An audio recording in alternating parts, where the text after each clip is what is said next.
Hello, everybody. Welcome to this call. Just finished a powerful call with the Wolfpack, and just so amazing what we're creating in Men of Sovereignty and the Wolfpack. Appreciate all of you who watch this either live or on the recording. I'm going to be following a little bit of a guide or outline here because I tend to jump down a lot of rabbit holes and get lost, and we have just over about 25 minutes to get in and out of this call. So good idea to have me have a little bit of some banks to my rivers because I flow a lot when I get rolling. So one of the things I want you to that we're going to share with you is a topic. We're going to flow with whatever comes through, but one of the things we decided to center around is how AJ lost over $8,000 a month, $96,000 a year on a contract that he had going on. It wasn't his only source of income, but he lost that. And in the past, that would freak him the fuck out and throw him off his game and go into scarcity and doubt and fear. And through the work we've done together and the work that AJ's done on his own, he was able to roll with that, surrender to it, accept it, receive it, and just pivot, which allows him to stay centered and grounded and to move forward in creating that plus better.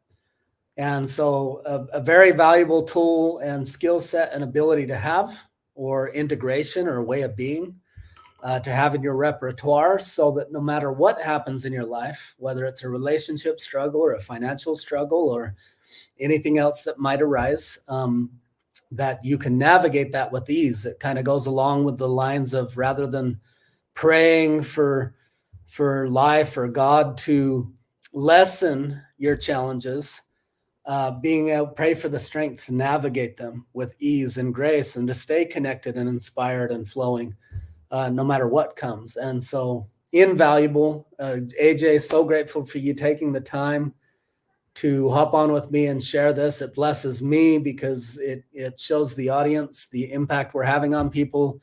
My intention, AJ, is that it blesses you because people will see your magnificence, and I would love to give you an opportunity to share what you're up to so that those who feel drawn to work with you can go that route.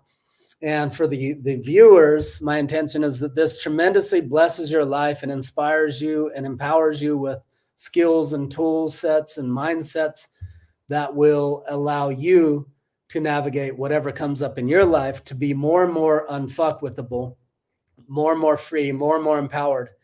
That as you raise, as you're creating your kingdom and your world of your life of your highest choosing, that whatever bumps in the road come, that those serve to up-level you and further your growth, your freedom, your integration, your success, rather than take you out.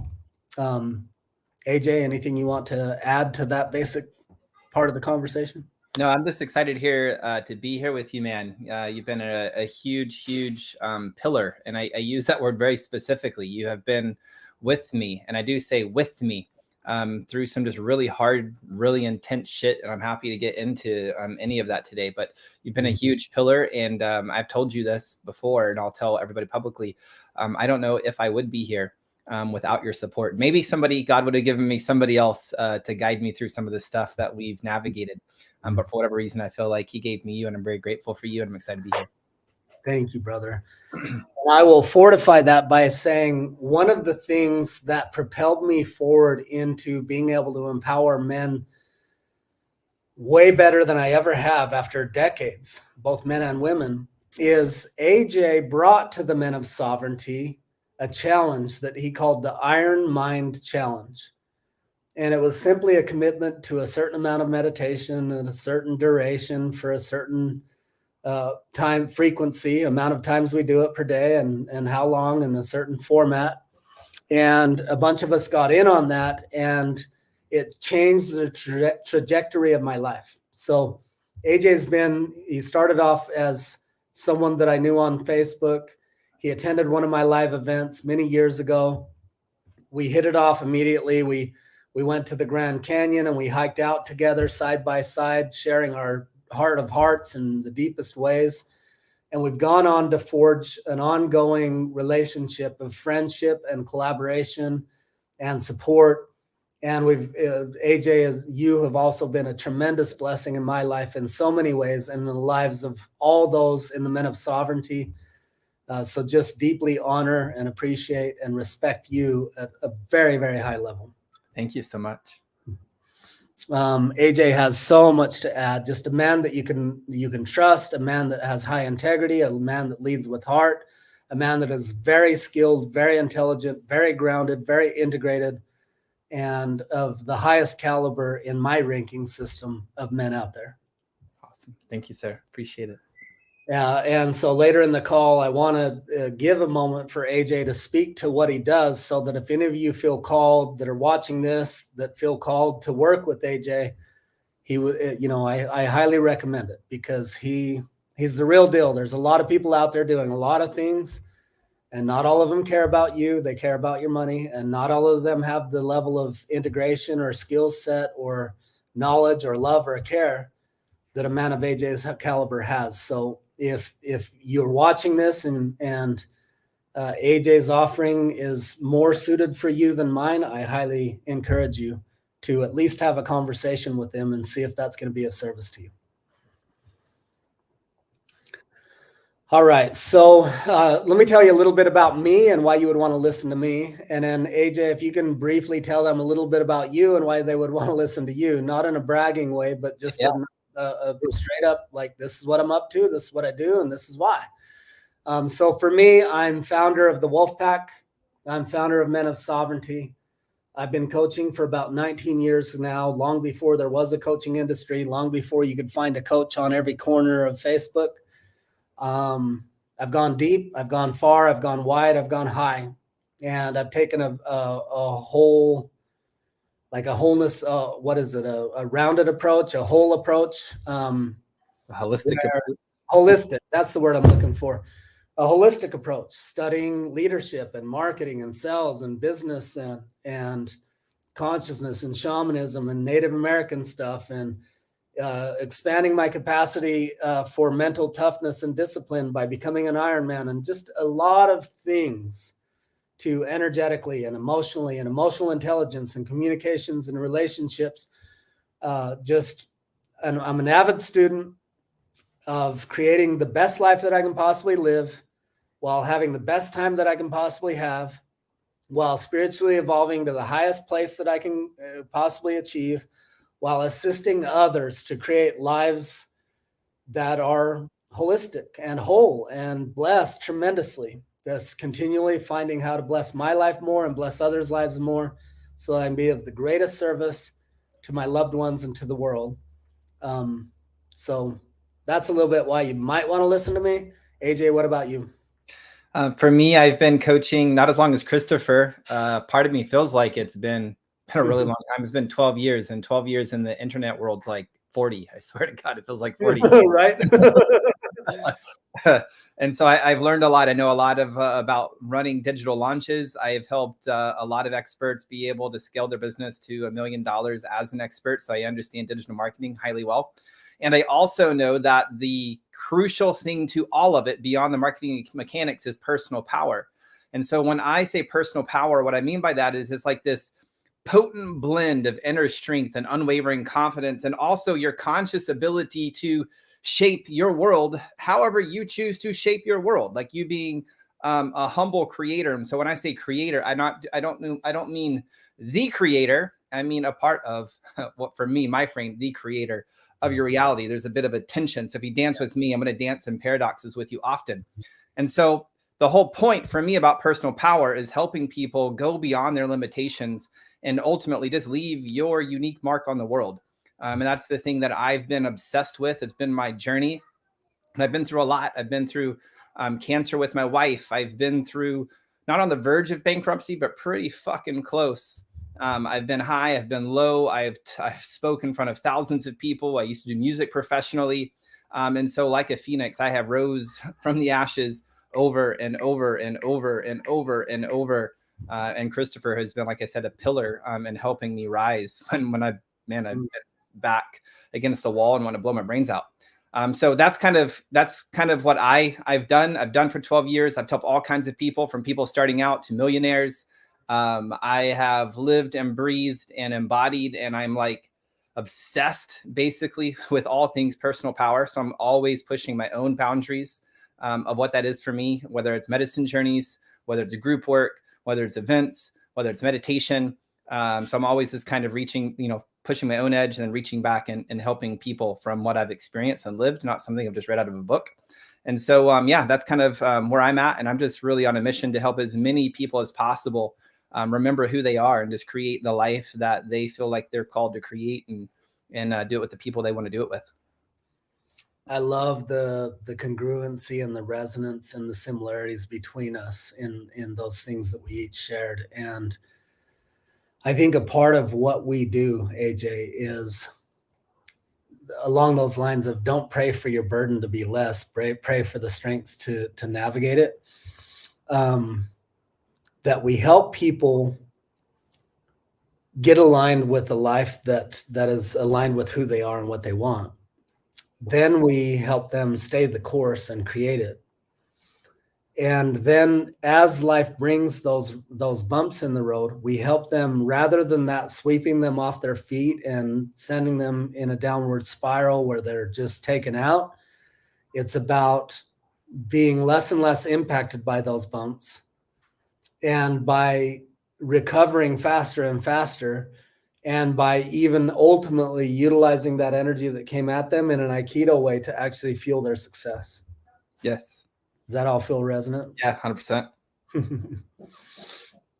So AJ, if you could tell them a little bit about, so if you just check in for a moment, even if you need to close your eyes and breathe and whatever, where were you at prior to participating with me, whether it was Men of Sovereignty or even prior to that, where the viewer might be? So yeah. where the viewer might be, where you used to be and where you are now, can you give us a little taste of the things you've struggled with in the past that you've been able to overcome and create completely new results with? So for me, I could go all the way back to 2018 when I reached out to you for like coming to Utah, and we ended up doing a journey. We could go there, but I feel like what's resonant is when I reached out to you and then I end up coming into Men of Sovereignty. So that would have been 2021. Yeah, it was in 21. And so my wife had just been diagnosed with cancer, and my default was like, it's fine, we got it. That's always my default challenge, or a response to a challenge is like, we're good. And then like the next day, it's like the inner storm that's been cultivated like comes. And then so I used all my tools to ninjutsu it and move the energy and be with the energy. But it was just a lot. And so I ended up reaching out to you. And I still remember what you told me. And so the root of, I was being a victim. So let's just connect with the truth, right? Life happened. I felt like a victim. And so here we are, 2024. This is, right now at the time of this going live, we're a little over 3 years, technically 4 years, I suppose, but 3 full years and 17 days into year number 4 since the whole world experienced a pandemic. So my experience has been a lot of people all around the world, not just here in America, a lot of people are feeling like a victim, whether it's a victim to health, whether it's a victim to marriage stuff, whether it's a victim to business, whether it's a victim to economic uncertainty or economic squeezing and crunching that a lot of business owners seem to be experiencing right now. And there's the opportunity to be a victim, just like I was being when I reached out to you. And by the way, when I'm saying this, I'm not saying this that it's a bad thing to be a victim. Being a victim is part of the beingness of being human. I haven't met a human yet who has escaped from this entire life without being a victim. So I think it's safe to say being a victim is part of the beingness of being human, right? So that's okay. So when I reached out to you, I was like, what do I do? And you took a deep breath. And you're like, well, normally I'd give you empathy, but for you, and you just gave it to me straight, which is one thing I've always appreciated about you. And you had said some version of, look, I'm just going to give it to you. Your back's up against the wall. Life's really fucking hard. Your wife could die. She may get better and then die. She may get better and then be left in and then die, or die now, and then you're gonna be left in $1 million of medical debt. She may get better and life is good. But the reality is your back is against the wall and you're going to have to dig fucking deep and you're going to have to go. And when you said that, somebody listening to this without the context of you and I's relationship, they're like, wow, that's really intense. That's really tough. I can't believe you'd say that. But for me, when you spoke it, I knew it was truth. What's the other option? Me be a little bitch? What's the other option? Me just like check out? Yeah. So like if I'm going to live, then that requires a choice. Dig fucking deep, bury my feet into the sand, grab my balls and move the fuck forward. Right? Now, this has been a whole long journey for me to come to about what I'm going to say is I realized for 2 years, I kept playing this victim identity. There was times I'd be birthed out of it and then drop back in. I'd birth out of it and then drop back in. And it wasn't until just probably 3 weeks ago that I had this. Was it 3 weeks ago? It was about 3 weeks ago. I was reading Gene Key 54 when I had some friends over. They're like, hey, let's read the Gene Key 54. It's the gate this week, blah, blah, blah, blah. I don't know all this stuff about Gene Keys. So I was like, okay. So my buddy Abe was sitting here in this office, laying right here on my PMF mat, and he was reading it. And I was reading it, and like it clicked for me. And at that point, Gate 54 was talking about going from greed, the shadow, to I don't remember all of the words of Gene Keys, so just bear with me. So I'm going to use my own words. The shadow of greed to ultimately the bridge to aspire so that we can get to the light, the promised land, to ascension. And I realized something when I was reading this. I was like, wow, I've been greedy. And greediness has served me because it's helped me be materially successful. Like when I had a vision in 2009 that I wanted to be able to make 6 figures a year, working from anywhere in the world with a laptop while traveling the world with a European wife, lo and behold, Christopher, do you know what I have in this day and age? All of that. I have every bit of that. And more because of who you evolved to become in the process. Yes, true. And so the greediness served me. And yet here I was going through my wife's stuff and all of this stuff, still feeling like, what's the point? What's the point of life? My wife has cancer. What's the point of making more money so we can buy more shit, so we can take more trips? Like, what's the fucking point of this? Suffering, suffering, suffering, suffering, suffering. What's the fucking point of suffering? Even in the game of coaching, it's like, okay, here's a whole bunch of starfish that have washed up on the shore. And yes, for more than a decade, I've been the guy to reach down, pull one up, and throw it back into the water to the best of my ability, only to have the starfish wash back up on the fucking shore. All of this was my reticular activating system and my neurological wiring being like victim, victim, victim, victim, victim, victim, victim, victim, victim, greedy, greedy, greedy, greedy, greedy, greedy. All right. So do I keep playing that game? Well, when I saw like, what would it be like to aspire? Something dropped in for me and I realized, oh, so there's 6 human needs. Tony Robbins talks about the 6 human needs. For those that don't know, we'll just kind of refresh them for a second. We have certainty, we have variety, significance, connection, growth, and contribution. My fastest path to get my need met, my need of significance and my need of certainty, play the victim.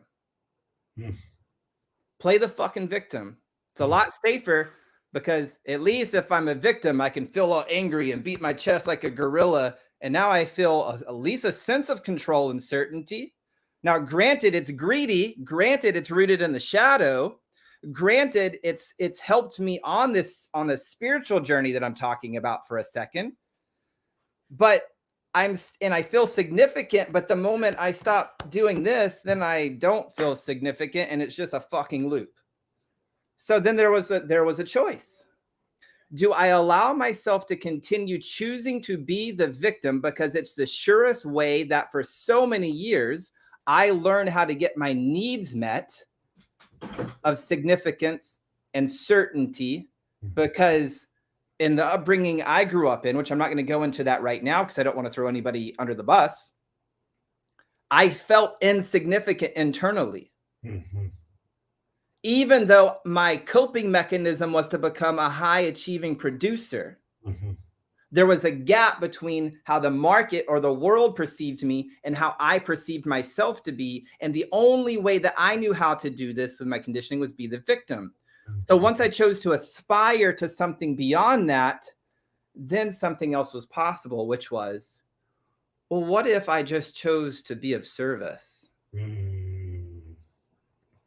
Instead of me being selfish and being greedy to fuel my hole of significance and contribution and certainty, I know what that gets me.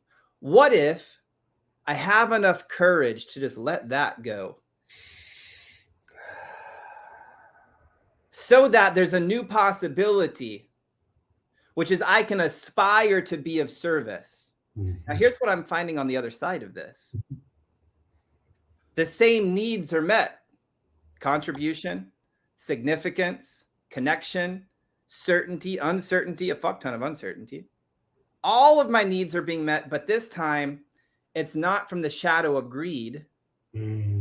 It's letting it go. And again, notice, I'm not saying being greedy was a bad thing.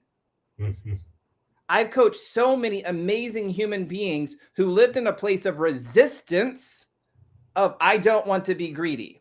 And Christopher, you probably have spoken to many of these people as well. These people who resist the possibility of being greedy, what happens to these people? They become greedy. Well, not only they become greedy, they become fucking broke. Yep. The people who are willing to be greedy, they get what they want. And the ability to what is theirs. And the ability to not be greedy. And the ability not to be greedy if they choose to transcend the greediness. Yep. Some do, some don't. Yep. So we're talking a little bit about materialistic pursuits. And we're also dancing a little bit here on a little bit of the soulful spiritual journey as well, right? Yep. One where like it's okay to be greedy to get your material needs met in this flesh sack, right? You don't have to. It's an opportunity. Or we can also choose to transcend that and aspire to be something more. And it's like, well, what is the more to be? I'll have you consider the more to something to be is just fucking you. Mm-hmm. In all of your delicious flavors and all the ways that you want to do what you do.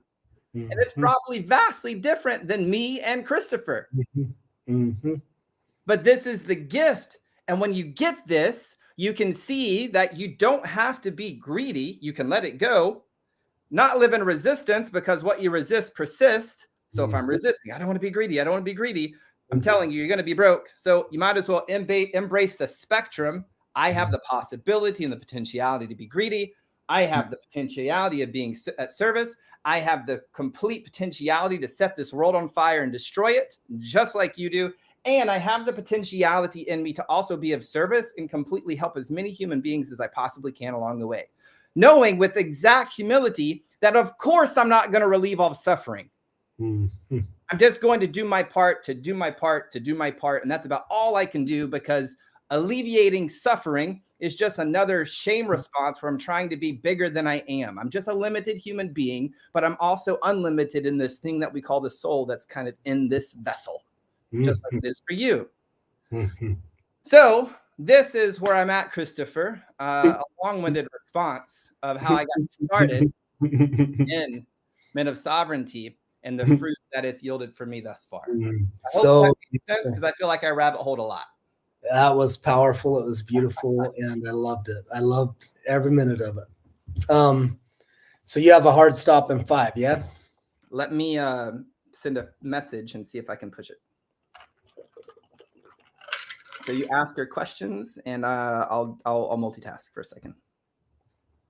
We can chill for a second. I'll multitask too.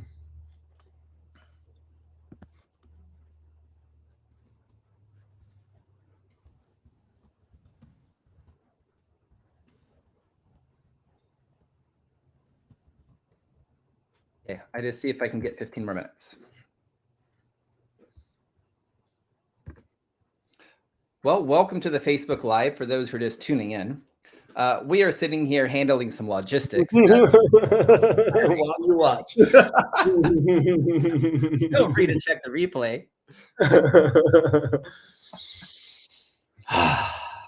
Thank you for all of that. If we make this, now let's take this down to 3D world. If you were to tell us on a 3D level, so you dealt with those struggles, you're obviously speaking from a very high, deep, integrated space after years and years and years of work. And if we dialed this down to the simple nuts and bolts of what the listener may be experiencing, as far as like their prison, their paradise, their current struggle, and their desired outcomes, and you shared from your heart those just like bullet points of struggles you had previous to all this, and blessings you're enjoying now. Would you speak to that from like a bullet point / 3D super 5th grade level thing? So, fruits I'm enjoying now.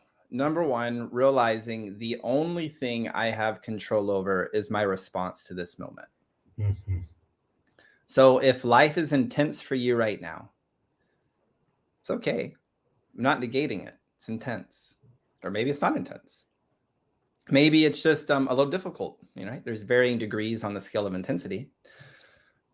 Believing that you have control over it is nonsense. Knowing that you have control over your response is wisdom. And so that's one of the fruits of this is, so anytime my wife and I, if we have an argument, we're humans, we argue at times. A lot less than we used to. That's another fruit. Way less than we used to. Had months and months and months, which is deep connection. Knowing that still, even in that, I don't have to take it personal, even though my mind would like to, right? It wants to play the victim and it wants to feel certain, and that's its go-to little drug, if we will. I can choose to discipline my mind, and I can choose differently. How would I choose if I was being loving? That's an opportunity. Same thing with my daughter. There's times when it's difficult and it's hard and it's intense, and I could try to dominate and control, or I could choose, well, how can I connect? How can I respond to this moment, right? So the fruits of what we're talking about here today, about stop choosing to be greedy, and ultimately let that go so you can aspire to ascend to something greater, is I have found when I'm a child, being willing to have an identity as I'll say a child of God, or a child of the divine, or a relationship with that which is beyond me, and truly seek a relationship through meditation, through like the genuine ancient principles of meditation, not just guided meditation. Again, there's nothing wrong with guided meditation, but there is some true scientific principles that Christopher and I can point you to if you want to go down that path. And I'm not the one here to teach you that information at all. I'm very clear on that. But the reality is, and Christopher has talked about this before, maybe you've talked about it live, I don't know, that the mind is a terrible master, but it's a really good servant. Mm-hmm. So that's something we can control. We can control this. We can't control what thoughts we think, but we can't control what thoughts enter, but we can control what thoughts we think. Mm-hmm. We can't control what emotions enter, because, some could say pressure loop. I have thoughts that triggers emotions. Emotions trigger thoughts. Pressure loop.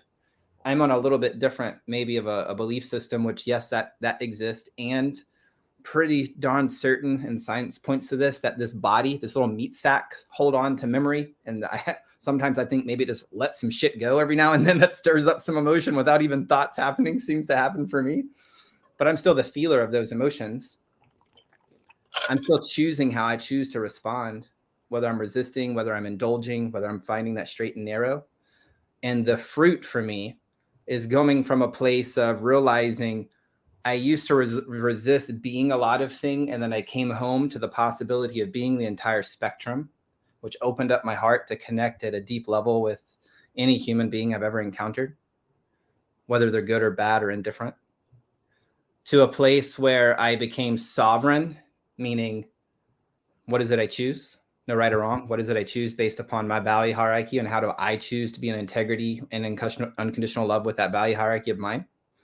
To now coming into a place of servitude, just doing my best to be a servant. That's kind of been the fruit, man.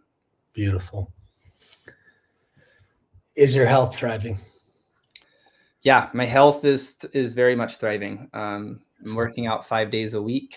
It's, I'm not going to say it's effortless because I have to put forth effort, but it is a bit effortless. And that doesn't mean that I don't, there's days that where my mind doesn't want to do it. So for instance, my commitment to myself this year was 5 days of workouts for an entire year. And then also getting up at 5:30 and meditating for 40 minutes for an entire year. And if I ever missed a day, then I have to start my commitment all over again. And I've done this before, so I'm not like casting this big thing and pie in the sky thing. This has actually been a stair step for me. I go back to, I think it was 2 years ago, inside of Minute Sovereignty, one of my fitness commitment was just doing X3. I think it was 3 days a week for an entire year. And I did it. And all of the other guys in my little accountability group, not part of Minute Sovereignty, a different accountability group I had, they were like, we're going to do that. And we're going to go carnivore and we're going to fast. And I was like, fuck, you guys are committed to all of that for the year?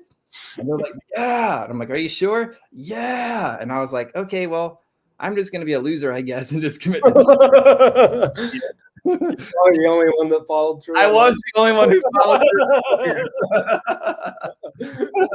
I was the one who lost weight and got into shape for the whole year. And it taught me a very valuable lesson, is how deep my shame wanted to look out there to compare. And then that's just the mind thing. And really how it's just like, just baby step it, just consistent baby step progress. So I did that for a whole year, and then that stretched my capacity. And that's why this year I'm like, I can do 5 days. I've been meditating for a long time now, so I can totally do twice a day for a full year, with a 30-minute minimum, but a 40-minute in the morning and a 30-minute minimum in the evening. And often I do 40 minutes, but come hell or high water, it's that commitment, like it's done, like when you ran Ironman before you became an Ironman, that decision in you of I'm an Ironman, you bought the race. And then I don't remember if it was 6 months or 8 months out when you bought the race, but you then had to go on that journey. Right. And it was but that internal decision was already done in you. Right. Yeah. So that's been the fruit. So yes, my body feels good. Vibrant health, relationship thriving. The relationship's thriving to a degree that it's been better than ever. And Sarah's working through some inner stuff that she's going through right now. And I'm really proud of myself, because the old me would have totally got caught up in codependent patterns. Codependent meaning, for those that don't know, if you're at the very root, if you're not okay, I'm not okay, right? That's codependency. And there's different flavors of that. And I find this a lot in committed relationships and relationships at large. It's like, well, if you're not okay, then I'm not okay in here. So you need to be different so I can be different, or you need to be like, that's all just codependency drama stuff. And it's normal, natural, not negating it. Old me would have been totally, as she's kind of going through her own inner growth stuff right now. This version of me is just watching it, ninjutsuing the stuff when my mind wants to take it personal, breathing, transmuting it, and just, I feel like I'm showing up a deeper way of being like a lover and learning how to be a lover in a way that I've never been before. Because being a lover for me, I have no clue. My father did he love my mom? Maybe. I don't know. Did he take her on date nights? Fuck no. Was he Rico Suave? Fuck no. So like I'm having to like learn without training wheels on some of this stuff. And my grandfather as well. Both great men, both really good men, both really have hearts of serving, but we're talking about a specific archetype. Were they a lover? Yes. No, they weren't this Rico Suave lover. And my propensity is I'm not either. And I'm learning to, what does that even mean? Does that even mean to be this teenage Rico Suave thing, or is it something different? I have no idea how I got balloons.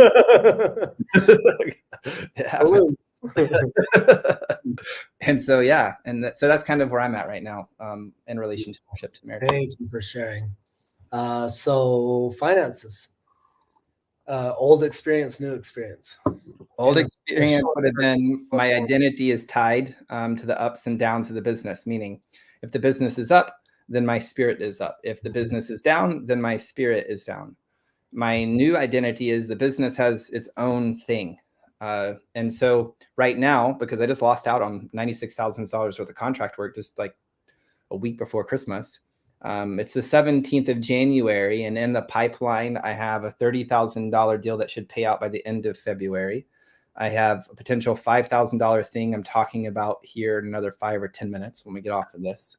I have another opportunity potentially to start coaching some UFC fighters. I have a friend of mine kind of working on the biz dev side of things. So I have lots of things that are in motion and putting in the pipeline. And there's this knowing of like, it is done. And here's a funny thing that is relevant to this. I was praying the other day. It was actually yesterday. I was praying because our bank account was getting a little tight, and all of our needs are completely met. We're building a tiny home in the back, and we have a house, and we have land, and we just have a lot of shit. You're also getting residual income streams that are opening up. Exactly. And so I was praying, and I was telling God, I was like, God, man, you got to provide like at least 10 grand by the end of this month. And I'm doing what I can. Could I do more? Potentially, yeah, I could do more. And you got to get this done. Mm-hmm. And that day when I came home, I dropped my daughter off school. I came home, and my wife's like, hey, we checked the mailbox. Boom. There was a check that took care of all of the needs. And then boom, this opportunity arrived. So for me, I chose to use that as evidence as like, oh, thank you. And then there was like, oh, thank you. Now here's the crazy thing. Cause I'm gonna land this principle to make it like practical, because it's not just like praying. And I actually learned this from Yogananda. Praying isn't like this beggar identity. It's like, oh God, outside of me, please. Right. It's like, if I look at my daughter's 5, and my wife's from Romania. And so in Romania for breakfast, they just have like salamis and breads and cheeses and pig fats and, you know, all this good breakfast stuff. Right. Not like cereal like I grew up with. And so my daughter's used to having what she calls a plate meaning like salamis and cheeses and fruits and crackers and like this plate. And so I'm the one who makes breakfast in the morning for my daughter. And there's a part of me that fucking hates these plates because they're quite a bit of effort to get up and make these fucking plates. And my daughter, most of every morning, if I don't have it done before she wakes up, she's like, Dad, make me a plate. Now, part of me is a bit triggered, if I'm really honest with you, because I'm like, is there any respect in this? You're entitled enough to think that you just, Dad, make me a plate. And I was kind of worked through that conditioning, I've realized she's not meaning to attack me or anything. And what a beautiful way this is to relate. And it's been a great lesson for me and what I'll call Father God, Mother God, this thing that pervades all things. And I'm not saying it's this outside me, it's the thing that's in all of it. Mm-hmm. Is, can I have a relationship that is so deep that I can say, God, make me a plate, knowing full well that plate's going to show up. And this is prayer, right? This is the ancient. Mm-hmm. The ancient terminology, the ancient definition, the ancient ways of praying. It wasn't praying as a beggar. It wasn't praying as a victim.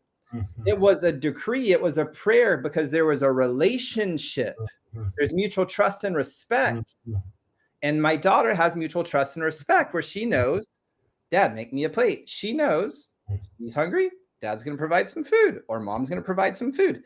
So why wouldn't I, if I had the same relationship with this God beyond me, why couldn't that exist for me too? If I can show up, if I'm willing to put in the work to deepen the relationship, let's not forget that piece. Yes. But if I'm deepening the relationship, why would I not be able to say, make me a plate, and then the plate appears? Mm-hmm.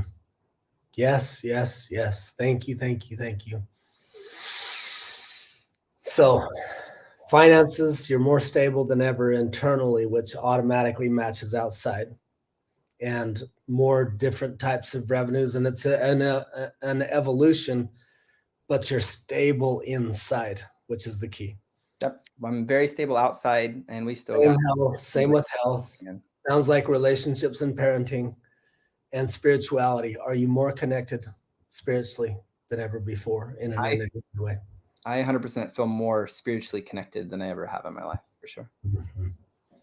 Beautiful. Thank you, brother. Any last words you want to share before I do a little outro here? Only last words I have is just to remember, whatever you're creating, whatever you're going through, you have nothing to prove or defend. Not to yourself, not to your wife, not to your husband, not to your daughter, not to your parents, not even to God. You have nothing to prove or defend. You are completely worthy and deserving simply because you exist. And if you can come home to that truth, not just as a concept, but as an experience, from that place, you can create whatever it is you're called to.